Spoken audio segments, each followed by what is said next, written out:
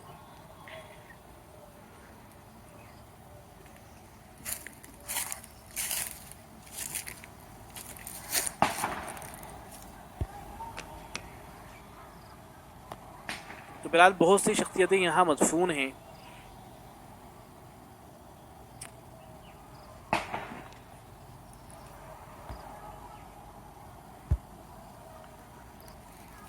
حضرت مولانا واجد صاحب ہیں، حضرت مولانا سعید احمد گنگوئی ہیں، حضرت مولانا عبد الرحیم صاحب ہیں